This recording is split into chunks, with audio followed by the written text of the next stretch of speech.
Yes, Chewie has gone off to spend some time with his partner because it's her birthday tomorrow. Isn't that nice? But we've got a stand-in for Chewie going to join us right now. He's a young broadcaster. We got to give him his crack at some stage, and just encourage him to knuckle down, and it'll happen. Hey, Bomber. Dude, that was epic tonight. How do you feel? Well, I mean, how sobering was Marilyn's sort of analysis of what's going on in Gaza right now?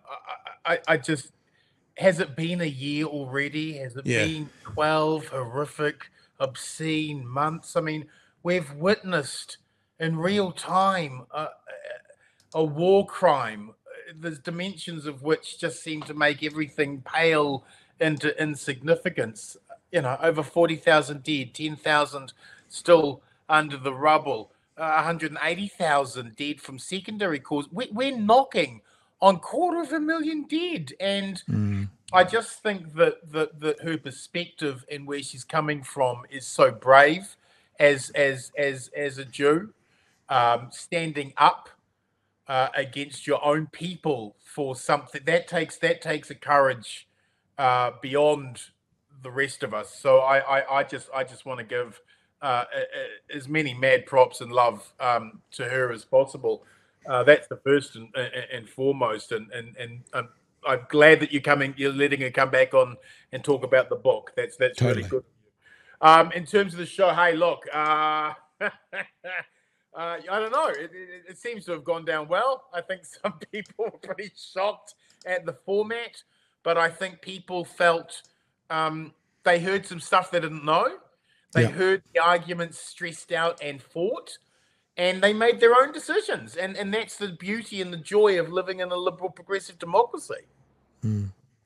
You obviously went in there with some pretty strong opinions and thoughts and perspectives yourself. What did you get out of it? Oh, look, I mean, look, hey. Helmut put out the challenge to David.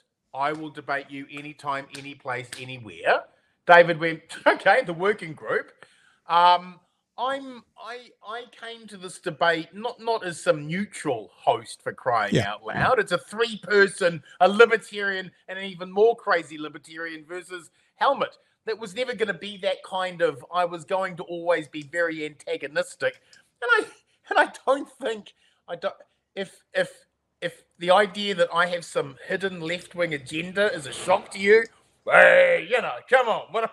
If you don't know who I am and what I am about, hey, that's on you.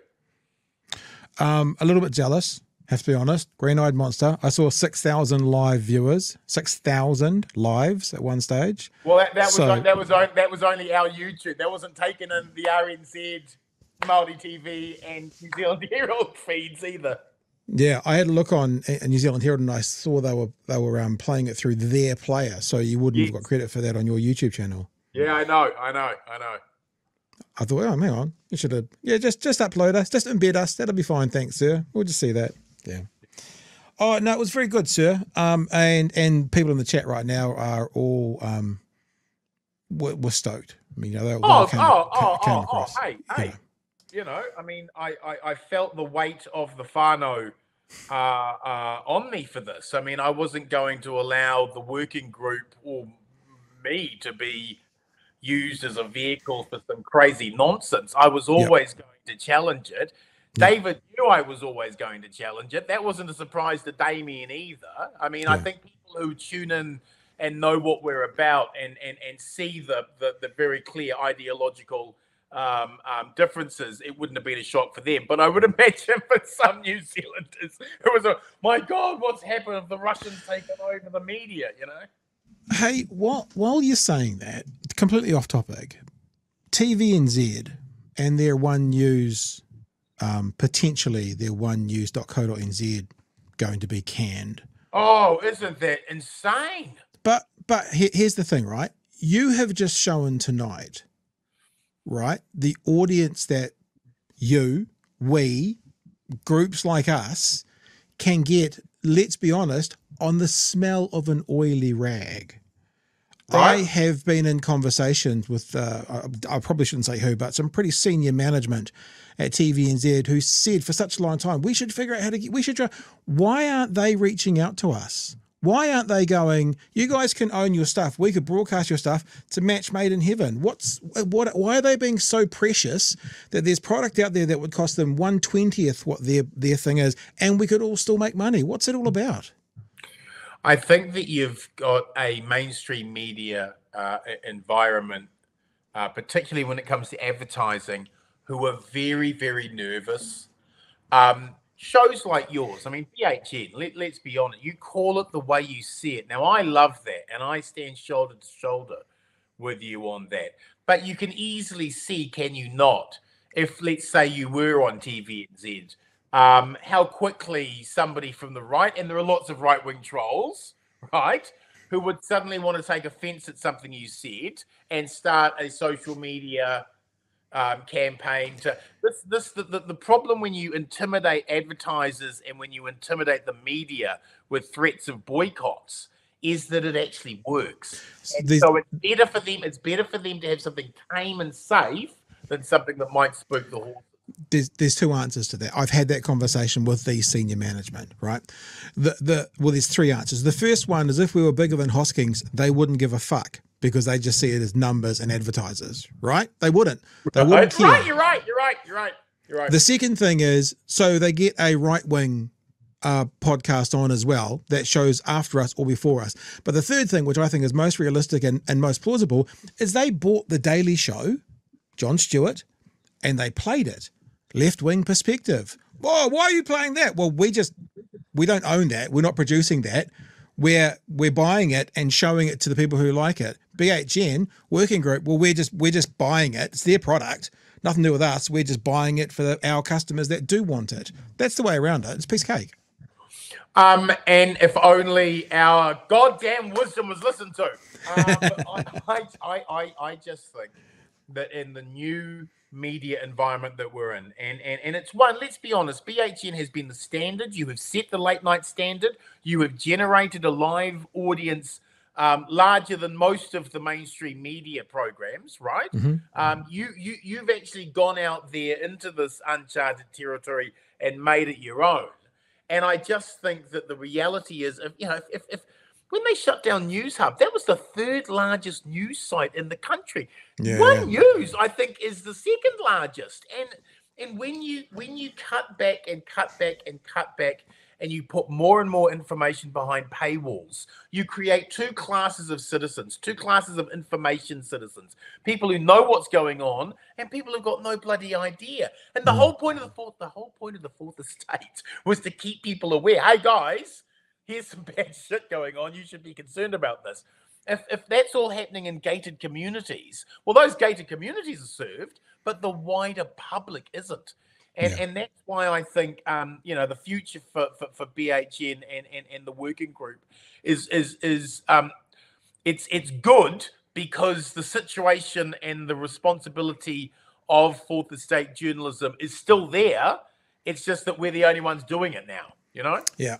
Yep. I don't know if you've heard on the Grapevine, Marty, but we're about to expand as well. We're going to do a Friday night show. We're going to get some more hosts on. Oh, amen. Yeah. See, and this is and kudos to you for finding the energy to do that, but also kudos to the audience, the people who are still watching now, the people who they've got a couple of dollars. And let's be clear, times are tough. You have got an audience and a relationship with that audience, Pat, where they will give you that last $2, because what you're doing matters, and what you're doing is a way that they can connect with, and they see a wider world around them for it. That's special, and so awesome that you guys are doing that, but also mad prop to the audience because they're the ones who effectively keep it going. Well, we realised that I had COVID for a week and we shut the show down, and it sounds really ignorant, but I didn't realise how much the audience needed us as much as we like doing it to the audience. So we're going to get another couple of people on board, and they're going to do a Friday night show, but then they'll also, next time Pat gets COVID, they'll be able to hopefully step in and help out more. So we can actually be there because the audience who are now watching it feels a bit meta. We actually have to respect them enough to be there when they want us as well. So that's what I realised. Look, I mean, there was look, this next month leading up to the election in America is going to be some pretty tough times, and it's going to require everyone hands on deck, and it's going to need calm voices, and it's going to need foresight and oversight and insight all at once. And I think that places like BHN, what we were able to do with the working group, I think, tonight's show managed to open some eyes, and I think people heard things or historical facts they didn't know before, and they were like, "Oh, that's why Māori are a bit pissed off with that," and that learning process, right? They're going, "Oh, I didn't see it from that perspective," or that provides a new insight. That's what we're here for, brothers and sisters. If we're not doing that, then we're just getting toxic in our own echo chambers, and there's too much of that. I've got one critique for you. When you said that this audience would give us the last $2, you should have said like the last $20 because Tawhiri says there's $2. Kiwi Bird says there's $2. Peter says there's $2. If you had said 20, no, I'm kidding. Obviously, I'm kidding. Hey, but look, speaking of our super chats, there's something here for you from Frosty. Love the trim beard bomber. Love the debate. Yous should do more debates like that more often. Maybe your new format. Great debate, Marty says, wow now. One criticism here, Dave says, wasn't long enough, but love the ending. Oh, that tight finish. Comrades, thank you. Those are all gratefully received, making the community proud and making them feel that the values that they live by and the way they see the world can actually be championed in a way that makes them feel like it's worth it, and that's the goal, that you can do right by the community. Yeah. There's $2 from Ian. There's $2 from Ella. See, they just, these people, man, it's these people. I'm a little bit embarrassed, but there's $20 from Modi Order. Oh, comrade. Okay, stop, people. People are still doing it. Stop. We love you. We don't need you to just stop. Stop. No, it's not a telethon. Keep those dollars because you're going to need them. This has got a big month. October is going to be rocky. Yeah. All right, dude. Hey, thanks for jumping in, popping in for a sec. Absolute pleasure. Thank you for all of the work you did with the moderating. And if I like to think of myself as the hors d'oeuvre to the BHN degustation, and long may it work and reciprocate. Dude, all the best. We'll talk super soon. And look, just on the debate idea thing, I'll email you. Got some thoughts. Talk soon. Ka pai. See you, brother. Thanks, folks. Catch ya.